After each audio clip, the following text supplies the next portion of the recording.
Ada 3 pandangan yang fatalistik yang ditolak oleh Buddha Gautama. Mengapa ditolak? Karena tidak sesuai dengan kasunyatan, tidak sesuai dengan the truth. Yang ketiga ini, 3 pandangan ini, yang pertama,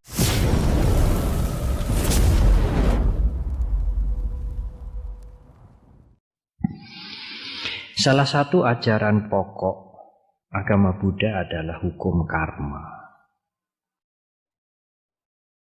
Sebab akibat. Akibat peristiwa terjadi karena ada sebab. Dan setiap sebab melahirkan akibat. Hanya pengertian hukum karma itu tidak boleh difahami dengan amat sempit.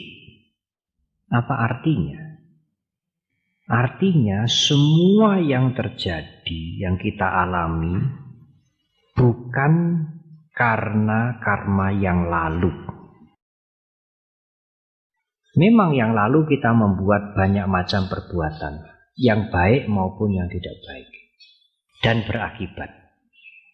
Tetapi apa yang kita alami sekarang, kondisi yang kita alami sekarang, tidak hanya kita hadapi tapi kita alami, keberadaan kita sekarang, taraf hidup kita sekarang, kedudukan sosial kita sekarang, tidak 100% akibat karma yang lalu. Pengertian ini bukan pengertian yang melengkapi, tetapi justru pengertian yang sangat penting. Kalau keadaan kita sekarang, strata sosial kita sekarang, keadaan kehidupan kita sekarang, seluruhnya adalah akibat dari perbuatan atau karma kita sendiri yang lalu, itu justru membuat ajaran agama Buddha itu fatalistik. Fatalistik itu fatal. Ya udah, kita sekarang ini akibat yang lalu, ya udah harap diapake. Fatalistik. Itu amat berbahaya pengertian seperti itu.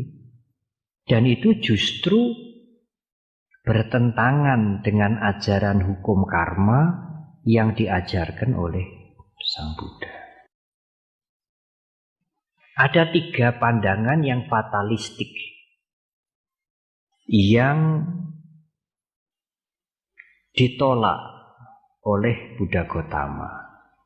Mengapa ditolak? Karena tidak sesuai dengan kasunyatan, tidak sesuai dengan the truth. Yang ketiga ini, 3 pandangan ini, yang pertama sering disebut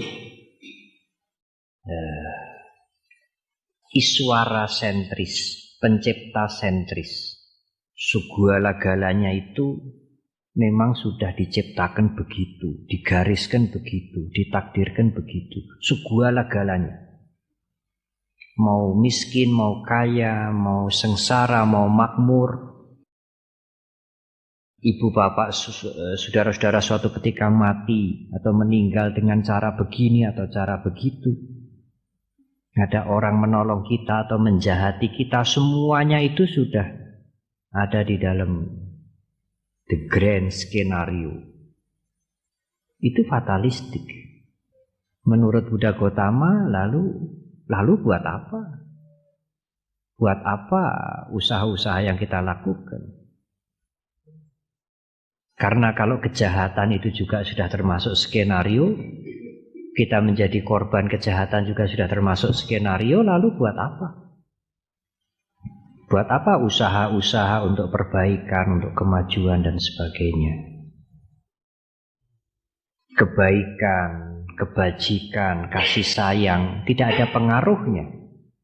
Karena jalan hidup kita itu sudah ditakdirkan. Itu fatalistik juga. Fatalistik yang kedua adalah apa yang terjadi ini tidak ada sebabnya. Jalan begitu aja. Ada panas, ada dingin, ada siang, ada malam, ada ada terang, ada gelap, ada susah, ada senang, ya jalan begitu aja. Ahetuka wada. Hetu itu sebab, ahetuka tidak ada sebabnya. Jalan begitu aja. Itu juga fatalistik. Dan yang ketiga, seperti yang tadi saya sampaikan, semuanya akibat karma yang lalu. Apa yang kita rasakan, apa yang kita alami, kondisi sosial, kesejahteraan, semuanya sepenuhnya akibat dari karma perbuatan yang lalu. Buddha Gautama juga mengatakan itu juga fatalistik. Jadi apapun yang kita lakukan sekarang tidak ada pengaruhnya. Kebaikan dan kejahatan yang dilakukan seseorang tidak mempengaruhi jalan hidupnya. Karena yang terjadi akibat karma yang lalu sepenuhnya itu fatalistik.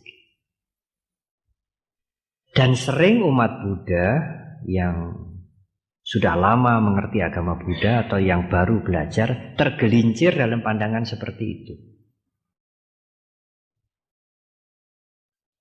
Ibu bapak dan saudara-saudara, justru dalam pandangan agama Buddha, apa yang diajarkan Buddha Gautama, karena beliau melihat kasunyatan, the truth, beliau mengatakan karma yang lalu, perbuatan yang lalu itu hanyalah salah satu faktor yang mempengaruhi hidup kita. Tetapi bukan satu-satunya faktor yang menentukan hidup kita. Mengapa? Karena menurut Dhamma, menurut kesunyataan, apapun yang terjadi itu dipengaruhi, disebabkan oleh banyak sekali faktor. Tidak satu faktor, tidak satu sebab. Dan perbuatan yang lalu itu hanyalah salah satu dari banyak sebab. Di antara sebab-sebab faktor-faktor yang mewarnai hidup kita ini adalah perbuatan kita sekarang. Dan justru perbuatan kita sekarang itu yang mempunyai kesempatan sangat luas untuk kita putuskan. Apapun yang sudah lalu dari hidup yang lalu, yang kemarin sudah terjadi. Kita tidak bisa meralat. Tetapi justru perbuatan kita sekarang ini akan mempunyai pengaruh cukup kuat untuk mempengaruhi perbuatan-perbuatan yang sudah lewat. Sehingga membuat kehidupan kita seperti begini ini. Dengan kalimat yang lain, kalau kita ingin mempengaruhi perbuatan yang sudah lewat, tidak cukup hanya dengan menyesal. Atau kalau itu baik, mensyukuri, tidak. Kalau kita ingin mempengaruhi perbuatan yang sudah lewat, berbuatlah sesuatu sekarang ini. Hanya dengan cara itu, tidak ada cara lain. Kalau yang sudah lewat itu memang baik, bermanfaat, berguna, berfaedah, lakukanlah kembali. Supaya perbuatan itu memberikan akibat yang maksimal. Kalau itu ternyata tidak baik, kejahatan, merugikan, baik bagi orang lain maupun bagi kita, bukan penyesalan, bukan rasa bersalah, tetapi lakukanlah sesuatu. Sehingga dengan apa yang kita lakukan itu, yang tidak baik, yang lampau itu tidak akan banyak dampaknya pada kehidupan kita. Ibu, bapak, dan saudara-saudara, oleh karena itu, dalam pengertian tentang hukum karma disebutkan bahwa setiap orang mempunyai free will, mempunyai kehendak bebas.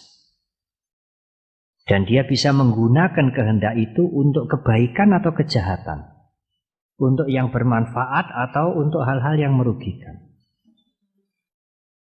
Dalam bahasa Pali dikatakan atakara, purisakara. Ada kehendak yang kita bisa arahkan. Sekarang kita mau melakukan sesuatu yang baik atau sesuatu yang jelek. Itu sepenuhnya pada keputusan kita. Oleh karena itulah ibu, bapak, dan saudara-saudara, proses belajar, proses melatih diri, proses melakukan hal-hal yang baik adalah sesuatu yang sesungguhnya amat penting sekali. Sebenarnya kita tidak usah terlalu menghiraukan apa yang sudah lewat. Karena yang sudah lewat sekali lagi tidak bisa dihapus begitu saja. Tanpa kita melakukan sesuatu sekarang. Dan apa yang harus kita lakukan sekarang? Lakukanlah hal-hal yang bermanfaat bagi orang lain. Sudah tentu bermanfaat bagi orang lain, pasti bermanfaat untuk diri kita.